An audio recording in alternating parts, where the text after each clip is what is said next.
స్వాగతం. A manual to self. సూచనలు లేదా సమాచారాన్ని అందించే స్వీయ శోధన సాధనం. ఇది నిన్ను నువ్వు నిన్ను గురించి నువ్వు తెలుసుకోవడానికి, నువ్వు విశ్వంలో ఒక భాగానివి కాబట్టి, విశ్వంలో నువ్వున్నావు. విశ్వంలో ఒక ఇంటిగ్రేటెడ్ ఒక చిన్న పార్టికల్‌వి కాబట్టి నువ్వు విశ్వం గురించి తెలుసుకోవాలి.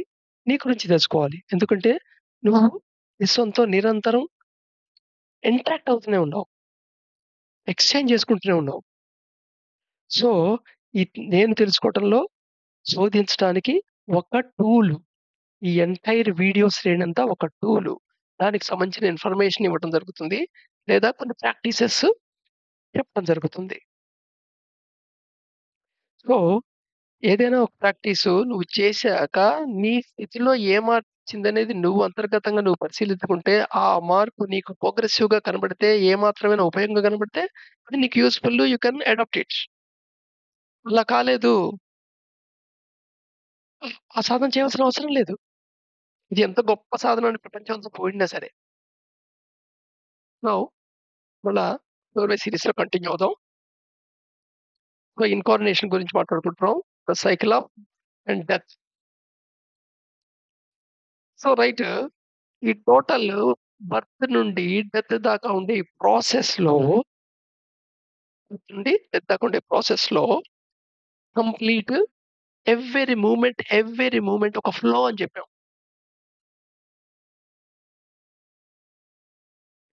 సో, ఈ ఫ్లో అనేది ఎప్పుడుంటుంది?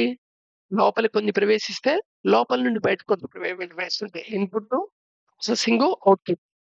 అంతే కదా! సో, నిరంతరంగా లోపలికి ప్రవేశిస్తుందేమిటి? మనకు తెలిసి ఫుడ్డు కదా! ఫుడ్డు నిరంతరంగా లోపలికెళ్తోంది. నిరంతరం అంటే ఆఫ్‌కోర్స్ మధ్యలో ఇంటర్మిటెంట్‌గా ఉంటుందనుకోండి. 20 గంటలు తిన్నాం గదా! సో, నిరంతరం అనంగానే 24 గంటలు తింటామా అని డౌట్ రానీకండి. సో, మనం ఫుడ్డు ఆల్‌మోస్ట్ 2 పూటలో, 3 పూటలో, ఒక పూటో నీ యొక్క ఫుడ్ హ్యాబిట్స్ బట్టి మొత్తం మీద మటుకు ఇంటేక్ ఇస్తాం. అలాగే ఫుడ్ అంటే ఇట్ ఇంక్లూడ్స్ వాటర్ డ్రింకింగ్ గూడా. డ్రింకింగ్ పార్ట్ కూడా. Next breathing. బ్రీతింగ్ గూడా లోపల మనం గాలి పీలుస్తున్నాం, లోపలికి గాలి పీలుస్తున్నాం, గాలి వదులుతున్నాం. ఇది ఆల్‌మోస్ట్ ఆల్ కంటిన్యూయే. ఇది కూడా ఇంటర్మిటెంటే. ఎందుకంటే గాలి పీలుస్తున్నప్పుడు వదలట్లేదు, వదులుతున్నప్పుడు పీల్చట్లేదు. బట్ అయితే కంటిన్యూ పీల్చడం, వదలడం, పీల్చడం, వదలడం కంటిన్యూగా అవుతుంది. అలాగే ఫుడ్ తింటాం, కొంత యాక్టివ్ అయిన తర్వాత మళ్ళీ ఫుడ్ తింటాం. మళ్ళా ఇది స్పాన్ డ్యూరేషన్ కొంచెం ఎక్కువ ఉంటుంది. 24 అవర్స్‌లో 2 టైమ్స్, 3 టైమ్స్ ఉంటుంది. బ్రీతింగ్ వచ్చేప్పటికి వితిన్ ఎ మినిట్‌లోనే కొన్ని సెకండ్స్ బ్రీత్ ఇన్ ఉంటుంది. మళ్ళా బ్రీత్ ఔట్ ఉంటుంది. మళ్ళా బ్రీత్ ఇన్ ఉంటుంది. సో, లోపలికి గాలి పీల్చుకుంటున్నాం, గాలి వదులుతున్నాం. అలాగే ఫుడ్ తీసుకుంటున్నాం. ఫుడ్‌ని కూడా బయటికి వదిలేస్తాం అనే విషయం మనకందరికి బాగా తెలుసు. ఆ! సో, ఏదైతే బాడీలో అసిమిలేట్ అవుతుంది. కణజాలం కింద మారేది మారుతుంది. ఫుడ్ లోపలికెళ్ళింది ఏమవుతుంది? ఫస్ట్ మెయింటైనింగ్ అవర్ బాడీ డెవలప్‌మెంట్‌కి మనకొస్తుంది కదా! అలాగే బాడీ యొక్క ఫంక్షనాలిటీకి ఫ్యూయల్ కింద పనిచేస్తుంది. మన శరీరం పనిచేయడానికి శక్తి సోర్స్ కింద ఉండి పనిచేస్తుందేమిటి? బొగ్గు. ఇంధనం ఏమిటి? ఫుడ్డే. ఫుడ్ లోపలికెళ్తుంది. కణజాలంలోకెళ్తుంది. సరే అక్కడ ఆ! శ్వాసక్రియ ప్రాసెస్‌లో కంబషన్‌కి గురవుతుంది. శక్తి కింద రిలీజ్ అవుతుంది. బోటనీ చదివిన వాళ్ళకి ఏటీపీ అనే మాట వినుంటారు. ఏటీపీ రూపంలో శక్తి నిల్వ అవుతుందని. దీన్ని యూజ్ చేసుకొని నీ యొక్క బాడీ అంతా ఫంక్షన్ చేస్తుంటుంది. నీ బాడీలో ఉండే ఏ వ్యవస్థ అయినా దీన్ని వాడే పనిచేస్తూ ఉంటుంది. ఏ వ్యవస్థ అనంటే నీ భౌతిక స్థితిలో ఉన్న ఏ వ్యవస్థ అయినా. నీ యొక్క నాడీ వ్యవస్థ అయితే, నీ యొక్క ఆహ్, జీర్ణ వ్యవస్థ అయితే, నీ విసర్జన వ్యవస్థ అయితే, నీ యొక్క ఏ వ్యవస్థ అయినా సరే, నీ యొక్క రక్త ప్రసరణ వ్యవస్థ అయితే, సో, ఏ వ్యవస్థ అయినా శ్వాసక్రియ వ్యవస్థ అయితే, సో, ఏ వ్యవస్థ అయినా సరే దానికి ఫ్యూయల్ కింద పనిచేస్తుంది. అలాగే వ్యవస్థ కొన్ని అవయవాలతో ఏర్పడుతుంది. అవయవాలు కొన్ని కణాలతో ఏర్పడతాయి కణజాలాలతో. ఈ కణాలు కొన్నేమో బహుదాణువులతో ఏర్పడతాయి. ఈ బహుదాణువులు, ఈ కణాలు కాన్స్టెంట్‌గా రిప్లేస్ చేయబడుతుంటాయి. బహుదాణువులు, కణాలు ఓడిపి పెడుతుంటాయి. పాత కణాలు గ్రో అవుతాయి. సో, పాత కణాలు గ్రో అవ్వటానికి, మళ్ళా ఆ కణంలో కొత్త కణం తయారవ్వటానికి అది మెయింటెనెన్స్. ఆ! ఈ డెవలపింగ్ అంతకి ఫుడ్డే ఆధారం. మెయింటెనెన్స్ డెవలప్‌మెంట్ గురించి మాట్లాడుతున్నప్పుడు మనం ప్రోటీన్సు, ఫ్యాట్సు, విటమిన్సు, మినరల్స్ వీటన్నిటి గురించి పెడతాం. ఆ ప్రాసెస్ జరగడానికి కావాల్సినవన్నీ దీంట్లోనే పంపిస్తున్నాం. ఈ 2 కాకుండా ఇక మూడోదుంది. అది అవ్యక్తమైంది. కంటికి కనబడేది కాదు. ఆ మూడోది ఏమిటయ్యా అంటే ఫుడ్ ద్వారా లోపలికెళ్ళేది వాసనాస్. వాసన అంటే స్మెల్ అని కాదు ఉద్దేశ్యం. ఇక్కడ వాసనాస్ అని ఎందుకు అంటున్నాం అని చెప్పాం గదా! వాసనాస్ అనే దాన్ని దేన్ని రిఫర్ చేస్తుంటారంటే, వాసన అంటే స్మెల్ అని ఒక అర్థం ఉంది. కానీ ఇక్కడ వాసనాస్ అనే నౌన్ అర్థం ఏంటయ్యా అంటే, ఏ ఇంప్రెషన్స్ వల్ల అయితే నువ్వు లోపలికి అలాంటి సిట్యుయేషన్‌ని, అలాంటి వాటిని నువ్వు అట్రాక్ట్ చేస్తావో అదనమాట. సో, నీ వాసన అందుకని ఫుడ్డు 2 యాస్పెక్ట్స్ చాలా important. What you are eating and how you are eating. ఇంకా చెప్పాలంటే హౌ ఇట్ ఈస్ ప్రిపేర్డ్ కూడా.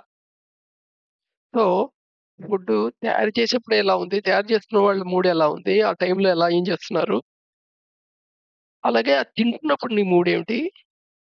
ఏం తింటున్నావు? ఎంత క్వాంటిటీ తింటున్నావు? ఏ టైంలో తింటున్నావు? ఏమి తింటున్నావు? ఇవన్నీ చాలా important aspects.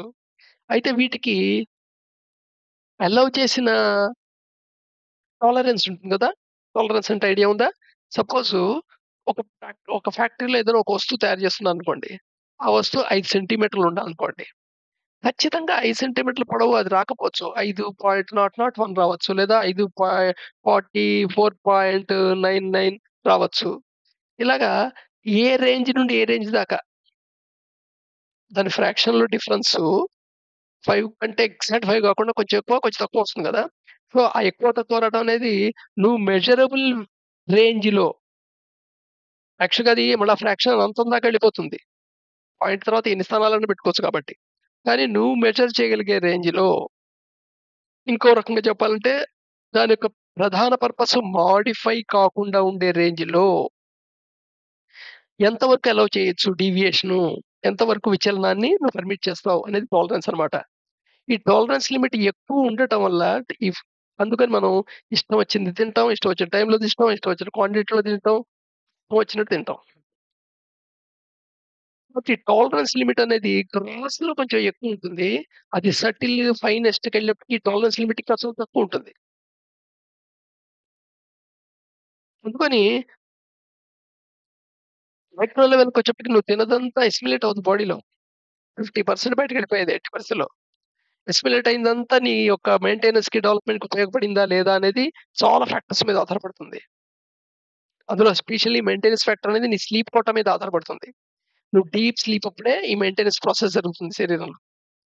Deep sleep period చాలా ఇంపార్టెంట్.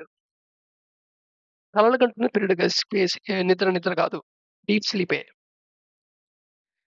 నెక్స్ట్ అది ఏ టైంలో పడుకున్నాం అనేది కూడా చాలా ఇంపార్టెంట్. సో, వీటన్నిటికి మనం టాలరెన్స్ ఎక్కువ తీసుకుంటాం. పర్వాలేదులే, ఇలా చేసినా పర్వాలా, ఇలా ఉన్నా పర్వాలా, అంటే నీ స్ట్రక్చర్ ఆఫ్ యాక్సెప్టెన్స్‌కి ఆ రేంజ్ చాలా ఎక్కువుందన్నమాట ఇచ్చిన టాలరెన్స్. బట్ ఈ టాలరెన్స్ మైక్రో లెవెల్‌కెళ్ళినప్పుడు తగ్గిపోతుందని చెప్పాను కదా! సటిల్‌నెస్‌కొచ్చేటికి. వాసన is very subtle thing. So, ఇక్కడ టాలరెన్స్ చాలా తక్కువుంటుంది. టాలరెన్స్ చాలా తక్కువుంటుంది. అందుకని చాలా ఇంపార్టెంట్ ఫ్యాక్టర్ ఏమిటయ్యా అంటే, ఏ మూడ్‌లో తింటున్నావు? ఏ భావన లోపల కంటిన్యూ అవుతున్నప్పుడు తింటున్నావు అనేది ఇంపార్టెంట్. ఫుడ్ యొక్క ఇంపార్టెన్స్ అదనమాట. సో, ఫుడ్ ద్వారా అందుకని ప్రాణాయామంలో భోజనం అనే రెగ్యులారిటీ కూడా ఒక చాలా ఇంపార్టెంట్ పార్ట్. ఈ టోటల్ దాంట్లోంచి నేను రూల్స్ ఏం చెప్పక్కర్లా. ఇలా చేయండి, అలా చెప్తే అవి రూల్స్, నార్మ్స్ అవుతాయి ప్రాక్టీస్‌లో. జస్ట్ అవి నోన్ కింద లోపలుండిపోతుంది. బట్ కానీ ప్రాక్టికల్‌గా ఎంతవరకు మనం అడాప్ట్ చేయగలుగుతాం అనేది ఎవరి విజ్ఞతకు వాళ్ళకి వదిలేయాలి. ఇక్కడ వాట్ టు ఈట్ మీద యూట్యూబ్ వీడియోలు బోలెడున్నాయి. ఇంకా చెప్పాలంటే ఏం తినాలో, ఏం తినకూడదో తెలియనంత స్థితిలో ఉన్నాయి వీడియోలు. ఎందుకంటే ద్రాక్ష పళ్ళు తింటే ఉన్న ఉపయోగాలని చెప్పి 15 వీడియోలుంటాయి. ద్రాక్ష పళ్ళు తింటే ఈ నష్టాలు అని చెప్పి ఇంకో 15 వీడియోలుంటాయి. సో, నిన్ని నాలెడ్జ్‌తో ఓకే లోపలికి బొంబార్డ్‌మెంట్ చేసి, ఒక కన్‌ఫ్యూజన్ క్రియేట్ చేసి వదిలేస్తున్నారే గానీ, నీ స్థితిని మార్చట్ల. అందుకని అన్నీ తెలుసుకోవాలి. కానీ నువ్వు కాంటెంప్లేట్ చేయాలి. ఇక్కడ కారణం ఏంటంటే వాళ్ళు ఎక్స్‌ట్రీమ్‌గా చూసుకోవటం అన్నమాట. ఒక రకంగా బయాస్డ్‌గా ప్రెజెంట్ చేయటం అన్నమాట. ఒక్కటే రూల్ గుర్తుంచుకోవాలి. లైఫ్ అనేది ఒక స్ట్రీమ్ ఆఫ్ మ్యూజిక్కు. ఈ మ్యూజిక్ మోగాలి అంటే, ఆ స్ట్రింగ్ ఉంటుందే ఎంత టైట్‌గా ఉండాలో అంత టైట్‌గా ఉండాలి. అంతకంటే ఎక్కువ టైట్‌గా ఉన్నా అపస్వరం ఉంటుంది. అంతకంటే తక్కువ ఉన్నా స్వరమే రాదు. ఈ ఈ కాంటెస్ట్‌లో మనం, మనం యాక్సెప్ట్ చేసుకోవాలి. మనకేంటంటే కేవలం భయాలే ఉంటాయి. ఇది తింటే భయం, ఇది తినకపోతే భయం. ఇలాగ. అలాగే ఈవెన్ వాటి టైమింగ్స్ గురించైనా సరే మనం అబ్జర్వ్ చేస్తూ మన బాడీ యాక్టివిటీ, మైండ్ యాక్టివిటీని అబ్జర్వ్ చేస్తూ you have to plan your schedule. So, వాసనాస్ కూడా అంతే. సో, ఫుడ్ తింటున్నప్పుడు ఏం ఆలోచిస్తున్నాం అనేది చాలా ఇంపార్టెంట్. సో, రేపు మళ్ళా కంటిన్యూ చేద్దాం.